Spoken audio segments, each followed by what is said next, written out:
Pessoal, boa noite a todos. Que a paz de Jesus esteja conosco na noite de hoje. Quem estiver nos assistindo pela internet, receba as bênçãos de Deus e de Jesus em seus lares. Vai iniciar nossa atividade desta quinta-feira. Primeiramente, agradecendo a Deus nosso Pai, ao nosso Mestre Jesus, aos nossos amigos espirituais, que estejam conosco em mais esta oportunidade, nos auxiliando, nos amparando, iluminando cada um de nós que aqui se encontra presencialmente e a todos que estão em seus lares assistindo a nossa palestra. Que todos recebam, Senhor, a Tua luz, o Teu amparo. E que ao final do trabalho de hoje, que nós possamos levar um pouquinho dessa luz e dessa paz também para os nossos lares, para os nossos familiares, todos aqueles que convivem conosco no dia a dia. Iniciando a nossa atividade da noite de hoje, oração de São Francisco, patrono aqui da nossa casa. Senhor, fazei-nos um instrumento de vossa paz. Onde houver ódio, que eu leve o amor. Onde houver ofensas, que eu leve o perdão.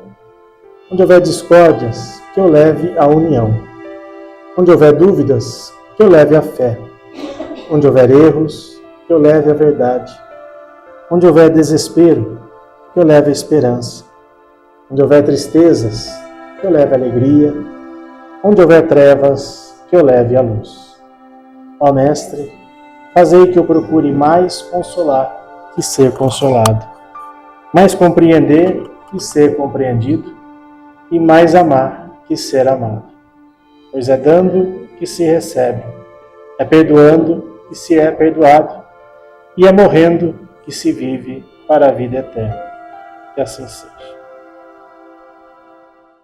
Vamos recebendo o nosso amigo Edilson Ascencio, na palestra de hoje. Pessoal, boa noite a todos. É bom estar aqui mais uma vez. Agradeço o convite do Wilson, estar aqui mais uma vez na casa. E escolhemos um tema para a noite de hoje, muito interessante, porque ele retrata apenas um capítulo do livro Libertação, escrito pelo nosso querido Francisco Cândido Xavier, através de André Luiz, né? Esse capítulo, o nome dele é Em Aprendizado. E isso faz com que possamos refletir o que estamos fazendo aqui, a bem da verdade, né? Não só na noite de hoje, mas nessa existência, no decorrer das nossas existências. Aprender. Estamos aqui, em fato, em aprendizado. E esse aprendizado, meus amigos, ele não se iniciou, como dissemos, no berço. Porque o espírito é imortal, né? Ele teve um momento de nascimento, de criação, né? Simples e ignorantes, como Allan Kardec nos adverte, e fomos aprendendo no decorrer dos séculos. Esse aprendizado iniciou lá juntamente com o início da orbe, né? E Emmanuel nos explica lá no livro A Caminho da Luz, esse momento de evolução do espírito. Um momento em que aquela nebulosa se desprende, se solidifica, posteriormente se resfria e cria as condições para a vida na Terra, né? Aí alguém pode dizer, bom, mas dessa forma de pensar, que está inclusive no livro A Gênese, de Kardec, nós estaríamos contrariando os ensinamentos bíblicos, né? Aonde lá no Gênese mosaica, ele fala que a criação se deu em 6 dias, né? No entanto, Kardec nos explica, né, e nós compreendemos isso hoje, que a criação, propriamente, ela não se deu em 6 dias de 24 horas, mas em 6 períodos de tempo para que pudéssemos chegar até o momento atual, né? Então nós não estamos indo contra o que está escrito nas Escrituras, mas nós precisamos compreender não somente no sentido literal. Nós precisamos entender o que na época que se fazia, para o homem daquela época. Então, quando nós compreendemos que a evolução não dá saltos, que ela iniciou naquele primeiro momento, né, com a criação das vidas unicelulares, que isso foi se desenvolvendo ali para os peixes, posteriormente para os anfíbios, para os répteis, né, para os animais. nossos irmãos inferiores, ou seja, o princípio inteligente passou por todo esse processo até ter a possibilidade de chegar ao fato de ser o hominal, né? E nesse ponto, meus amigos, a gente começa então a compreender que a evolução ela veio no decorrer desses séculos, se aprimorando. André Luiz, na obra Evolução em Dois Mundos, ele começa a explicar desde o início, colocando inclusive que a evolução se dava tanto no plano físico quanto no plano extrafísico. Ou seja, se desenvolviam as espécies e eventualmente era aprimorado no plano espiritual, até que pudéssemos chegar à condição de receber um espírito hominal, né? O homem que propriamente nós poderíamos chamar de Adão, o primeiro homem que habita a Terra. Aliás, essa pergunta também está no Livro dos Espíritos. Pergunta 51. Adão foi o primeiro a habitar a orbe? A resposta é não. Adão, na verdade, representa também uma raça adâmica, né? Que naquele momento deu-se a criação daquele ser. Então vejam só, no livro A Caminho da Luz, ele inclusive esclarece que nesse momento de evolução da humanidade, nós recebemos espíritos degregados de outras orbes. Parafraseando Jesus, há muitas moradas na casa de meu Pai. E vieram esses espíritos aqui reencarnar para ajudar o processo da evolução da Terra. Assim como nós também podemos compreender que aqueles espíritos que habitam hoje a Terra e não tiverem condições de habitá-la, serão exilados, não é? Porque nas Escrituras também nós compreendemos quando as palavras de Jesus, bem-aventurados os mansos e pacíficos que herdarão a terra e não o céu. Então aqueles que não se adequarem a essa realidade, fatalmente serão exilados a outras orbes, no sentido de ajudar o desenvolvimento de planetas primitivos. Lembrando que nós estamos numa condição de planeta ainda de provas e expiações. E esses espíritos degregados de outras orbes que aqui chegaram, em especial os capelinos, nos ajudaram no desenvolvimento desse processo, né? E quem eram eles? Segundo Emmanuel, 4 grandes raças. Os egípcios, né? Aí quando a gente imagina, né, aquelas construções, aquelas pirâmides, nós ficamos pensando, que obra de engenharia, né, Wilson? Como poderia o homem, com as condições que tinha naquela época, desenvolver uma obra daquele porte no meio do deserto, né? Que está lá até hoje, segundo Emmanuel, para deixar a sua própria marca. Os egípcios, portanto, eram espíritos evoluídos, que não estavam na condição moral de habitar aquele planeta, foram degregados para cá, né, para poder nos ajudar, deixou a sua marca e já retornaram ao mundo de capela. Havia outros grandes grupos, os hindus, que se habitavam na região da Ásia. No entanto, os hindus, eles se agrupavam em castas, e até hoje é assim na Índia. Então eles ficaram muito restritos àquela situação. Os arianos, que habitaram a região da Ásia, migraram para o continente europeu, desenvolvendo-se, misturando com os humanos daquela época, né? E, por fim, os hebreus, né? Uma única raça que tinha uma característica diferente das demais. Todos acreditavam na imortalidade. No entanto, os hebreus eram os únicos que eram monoteístas, né? E é justamente nesse grupo que aparece a figura de Moisés. A primeira grande revelação. Moisés veio trazer àquela oportunidade a lei de justiça para aqueles homens brutos e ainda ignorantes da época, que não compreendiam aquela realidade. A Moisés já é um avanço, né, quando ele propõe a justiça, inclusive a lei de talião, que era olho por olho, dente por dente, que já era uma evolução em face de limitar a vingança ao próprio ato. Então Moisés vem trazer uma revelação para acomodar aqueles espíritos e criar o espaço, criar a oportunidade para que mais adiante, séculos depois, aparecesse a figura amorosa de Jesus. Jesus nos traz a segunda revelação, não descaracterizando a primeira, mas explicando o sentimento do amor e da caridade. Falou por parábolas, porque o homem daquela época não compreendia. Mas as parábolas são atemporais, meus amigos. Se nós analisarmos as parábolas hoje, elas têm um perfeito significado e entendimento para todos nós. Ou seja, o que Jesus quis dizer naquela época também vale para hoje. Muito embora tivesse Jesus falado em parábolas, em determinadas situações ele foi assertivo. Quando ele falou no amor, na caridade e, sobretudo, no perdão. No entanto, Jesus naquela época também tinha dificuldades para deixar o seu recado para aquele povo que também não estava à altura da compreensão.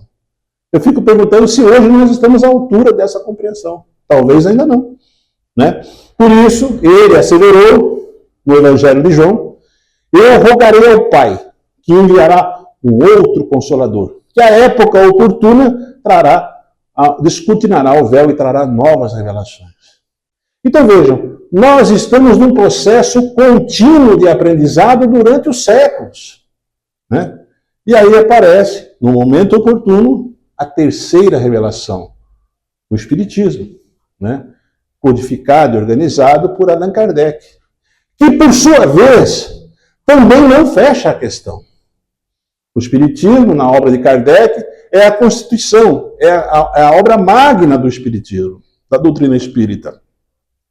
Mas ele também deixou bem claro que se eventualmente a ciência modificar aquilo que ele estava falando, que ficassem com a ciência.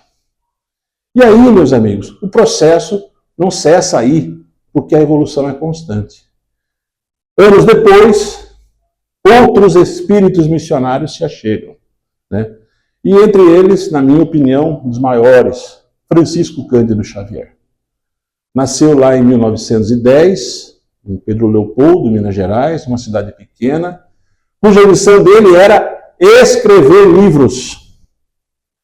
E foi o que ele fez com muita primazia. Escreveu mais de 400 obras, através de espíritos diversos. A primeira obra já é impactante.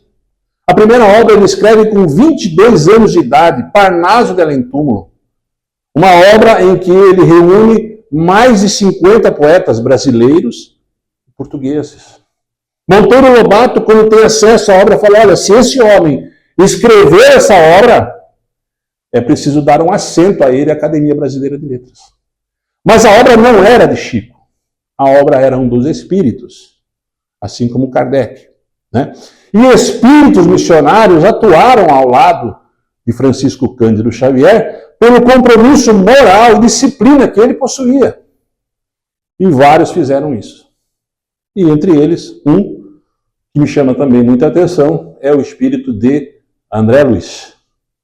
André Luiz aparece para Francisco Cândido Xavier no final da década de 30 do século passado e relata que era médico na última encarnação na cidade do Rio de Janeiro e que chegara ao mundo espiritual numa condição muito difícil. E a primeira obra já é espetacular, Nosso Lar. Todos nós conhecemos. Ficou imortalizada também nos filmes, aonde André Luiz relatou a sua chegada no plano espiritual, detalhes da vida no mundo espiritual, como se dá a vida numa cidade espiritual. Eu confesso que quando li a obra pela primeira vez, eu achei aquilo uma obra de ficção. Fiquei imaginando como poderia haver uma cidade espiritual. E ele destaca, na atmosfera do Rio de Janeiro, né? Uma cidade criada por portugueses. Aí ele começa a dar detalhes. No final do século XVI, né? Uma cidade focada no estudo e no trabalho. E André Luiz, meus amigos, ele nos traz aspectos da vida no mundo espiritual. São 13 obras ao todo. a coleção A Vida no Mundo Espiritual, né?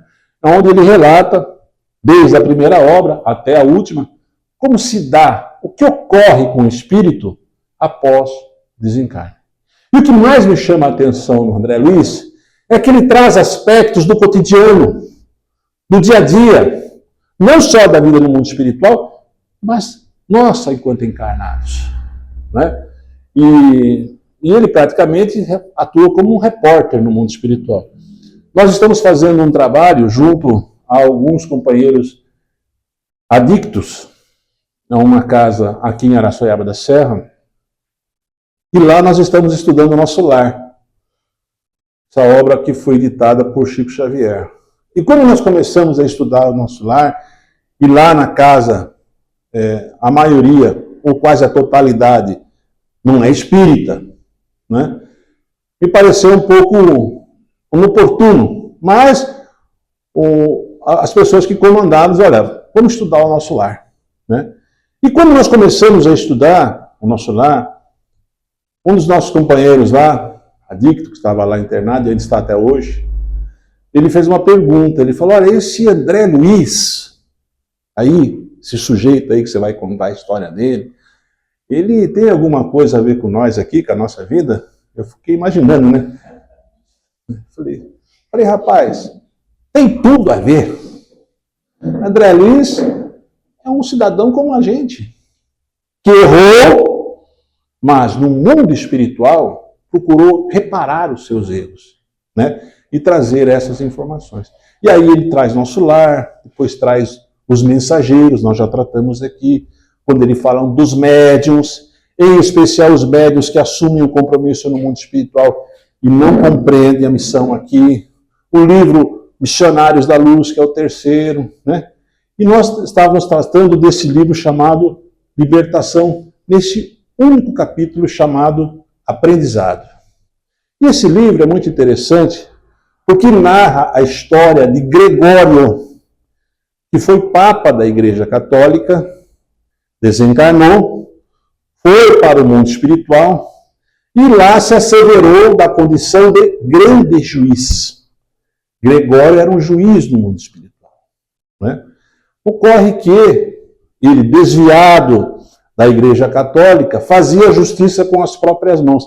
Ele criou um tribunal do crime no mundo espiritual, vamos dizer assim, para falar a linguagem de hoje, né?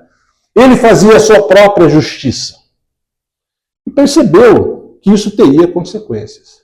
A mãe, desencarnada também, começa a perceber que o filho, Gregório, no mundo espiritual, já está pensando em mudar a sua linha de pensamento.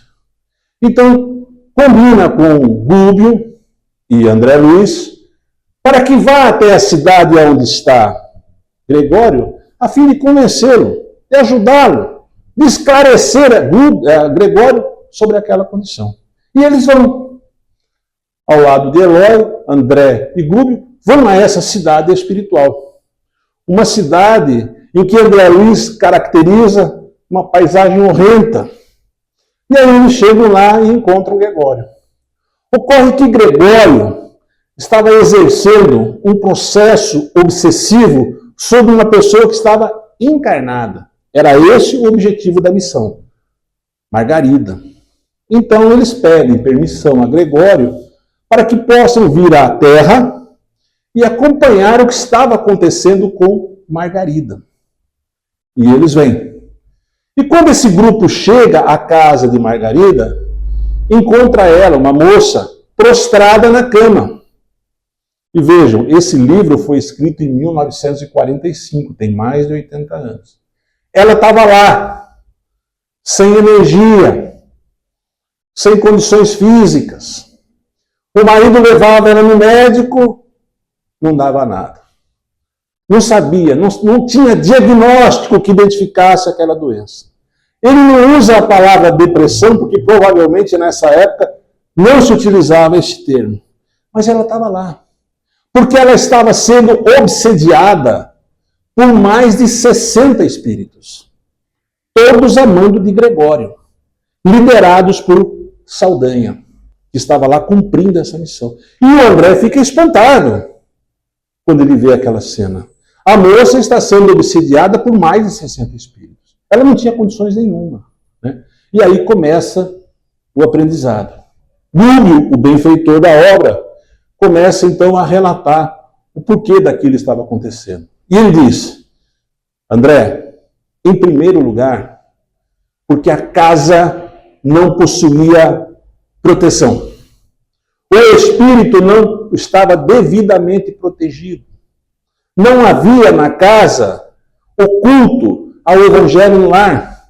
Não havia serenidade. Ou seja, abria a possibilidade da chegada desses espíritos. Se o lar tivesse protegido, atuando em linhas retas, muito provavelmente esses espíritos teriam dificuldade de atingir aquelas pessoas. Então veja só, o poder da nossa mente, o poder da influência espiritual, né? Aí eu me lembro da minha avó, viu, Wilson? Quando ela falava assim, pegar-me a mim, solo a Deus. Solo a Deus. Porque o sujeito precisa se proteger. Com comportamento reto, com oração.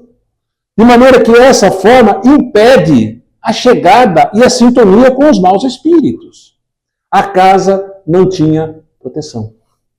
Então ele faz essa advertência, meus amigos, que é uma advertência um tanto quanto oportuna, porque nós sabemos que muitas desavenças acontecem no lar.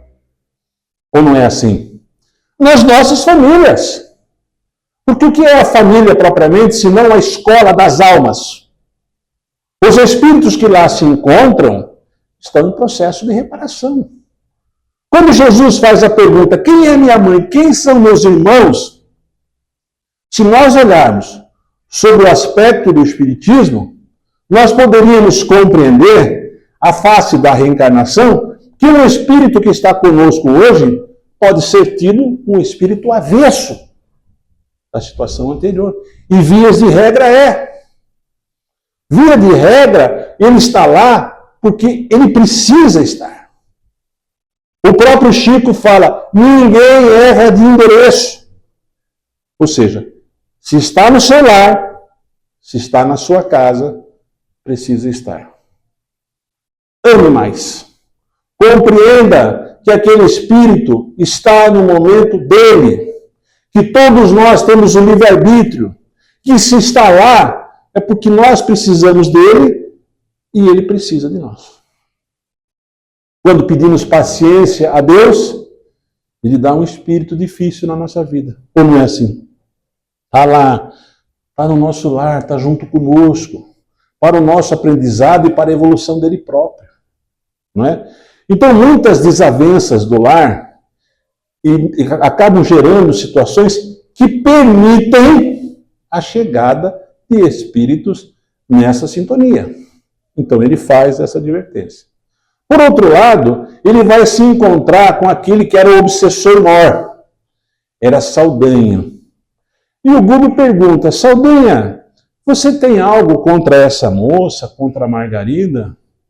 E ela diz, propriamente contra ela não tenho nada, mas contra o pai eu tenho. O pai era juiz de direito. Então veja, muitas vezes também atacam um ente querido para prejudicar um outro encarnado. E foi o que aconteceu lá. Então ele relatava, olha, esse sujeito aí, que é o pai dela, condenou injustamente meu filho no processo judicial. E hoje ele está na cadeia. E eu quero vingança. E por conta dessa vingança, exerço esse processo obsessivo contra essa senhora. A bem da verdade, ele queria ajudar o filho encarnado.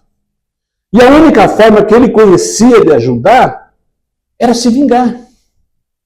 Atualmente, nos trabalhos mediúnicos, nós observamos a presença de espíritos que relatam que estão lá porque querem vingança. Meus amigos, se não houver o perdão, essa roda não cessa. E quantas vezes Jesus nos advertiu da questão do perdão? Porque hoje estamos na condição de vítima, amanhã na condição de verdugos e assim por diante. Se nós não interrompemos essa roda, se nós não efetivamente não perdoarmos, o processo não cessa. Às vezes a gente fica magoado, fica lá pensando em algo, nem sabe por quê. Não é isso? Está lá magoado com o sujeito lá, pensando com a pessoa. Tem um amigo meu lá, o Joãozinho, lá no centro, já contei isso aqui, né? Eu falo, João, desapega dessa mágoa, João. Desapega. O tapué que o cara não te devolveu, né? E aí o Joãozinho, na última palestra lá no ano passado, acabou levando um tapué de presente para mim lá. Falei, desapeguei agora. Agora já larguei, tá aí o tapué, faça o que você quiser. Levei para minha casa, lógico, né? Tinha 2 bombons dentro, aproveitei e levar. Muitas vezes, o sujeito fica lá apegado. Perdoa, esquece. Senão a roda não vai girar. Porque os papéis se invertem. E ele, na verdade, ele não queria prejudicar aquela moça. Fazia isso em face do pai por conta de uma vingança. E aí, então, os amigos espirituais se apresentam e dizem, olha, você quer realmente ajudar o seu filho? Aonde ele está? Ele estava preso. Só que ele tinha ficado louco. Estava no manicômio. E os espíritos vão até lá. E quando eles chegam lá, está lá o filho, prostrado na cama, no chão. Ao lado dele, 2 espíritos desencarnados. A mãe e a esposa. A esposa havia se suicidado. Estava ao lado dele. Porque um pensamento ligava ao outro. Deixe que os mortos enterrem seus mortos. E a mãe também havia morrido, por tuberculose, estava fixada com ele lá. Estava encarnado e 2 desencarnados juntos. E o espírito lá. O sujeito estava lá. Aí o Google fala assim, Saldanha, permite que eu faça uma prece? E ele fala, mas você acredita nisso? Permita que eu faça uma prece. E aí ele começa a fazer uma prece pelos perseguidores. Na maioria das vezes, nós fazemos uma prece por aqueles que nos são caros, por nós mesmos, por familiares, por conhecidos. Mas quem se lembra de fazer uma prece pelos perseguidores? E aí ele faz a prece. E quando ele começa a orar, aqueles espíritos que estão lá vinculados mudam o ambiente, começam a se desprender. E Saldanha começa a ficar impressionado com aquela condição. A mulher desencarnada percebe a presença do marido e fala, eu acho que eu morri, nem sabia que tinha morrido, porque estava vinculado ao filho. A outra, o espírito suicida, fica, meu Deus do céu. Então, assim, o ambiente se transforma em face da prece. E Saldanha começa a perceber que ele não conseguia ajudar o filho porque ele estava trabalhando no mal. Quando ele deveria trabalhar no bem, para que tivesse méritos para pedir pelo filho encarnado. Enquanto ele queria vingança, o processo não se modificava. Estavam todos lá na mesma condição e ele fica impressionado. Porque ele ignorava que a melhora do filho era pelo trabalho no bem e não pela vingança. E é assim, meus amigos, que nós vamos nos transformar. Vamos nos transformar no bem. Não é?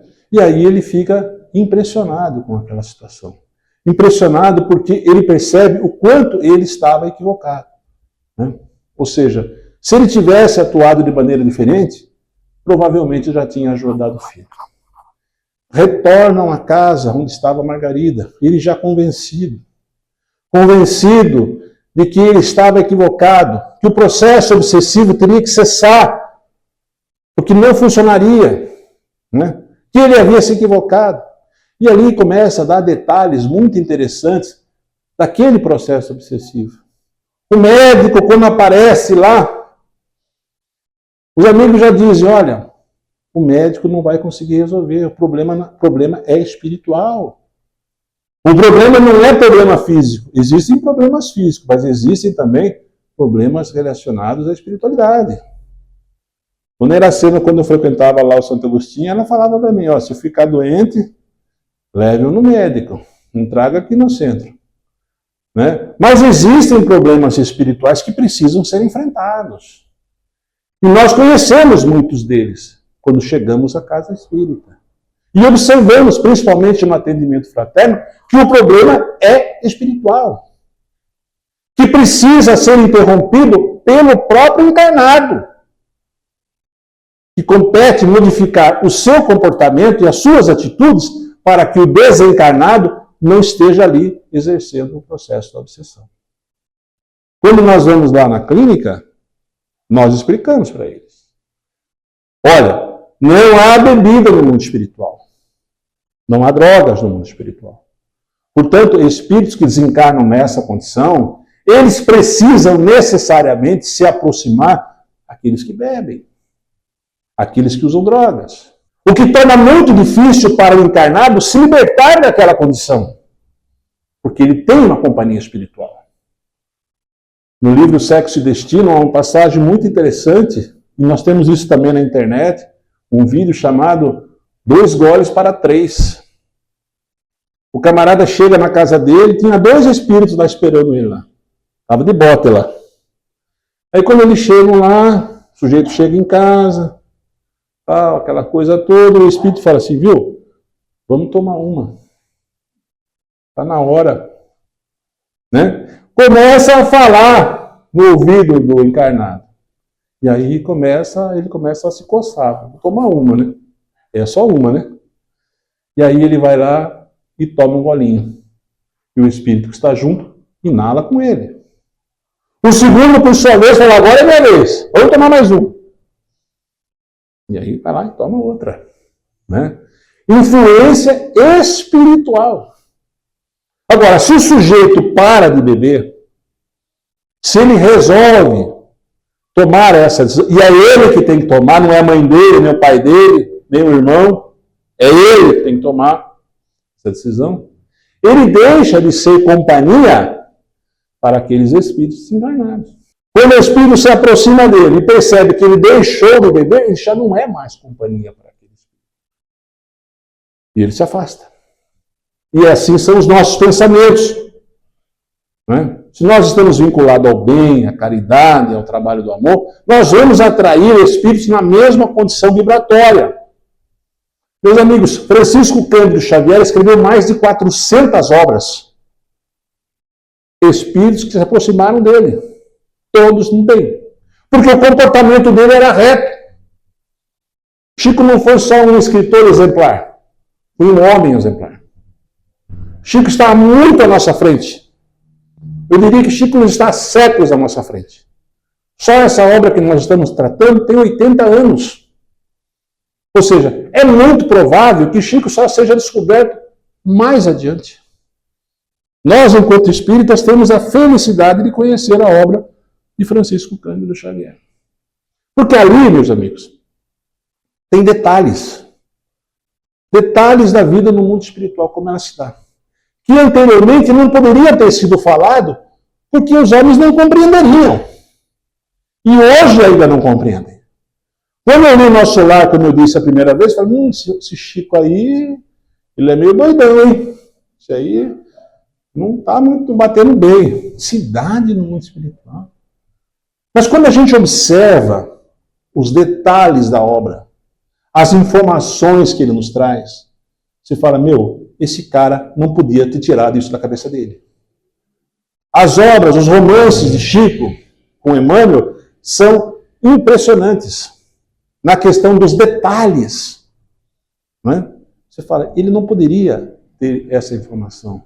A obra A Caminho da Luz, que nós aqui relatamos, foi escrita em 30 dias, no ano de 1939.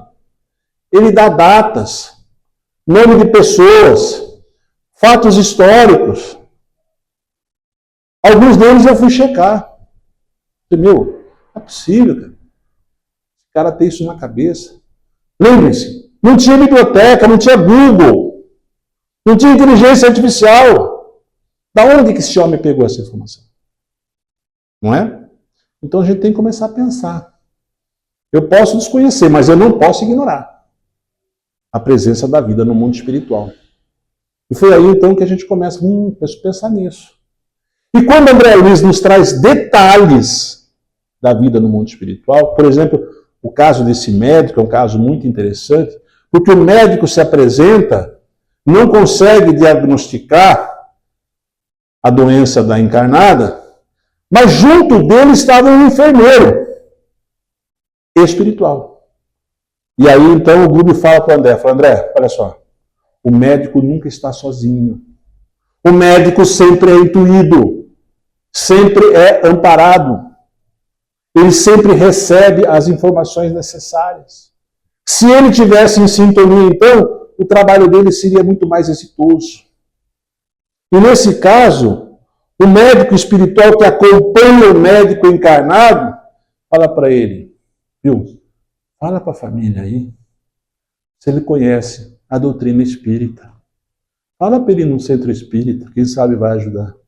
E o médico encarnado recebe aquela informação por intuição e fala, viu, já tentou levar numa casa espírita? Leva lá, quem sabe possa ajudar. E eu posso dizer aos senhores, na maioria das vezes ajuda. Na maioria das vezes ajuda. Mas o trabalho espiritual, como dissemos, ele é de duas mãos. Não é só do encarnado para com o desencarnado e vice-versa. Ele tem que trabalhar a sua melhora. O sujeito precisa desenvolver o trabalho.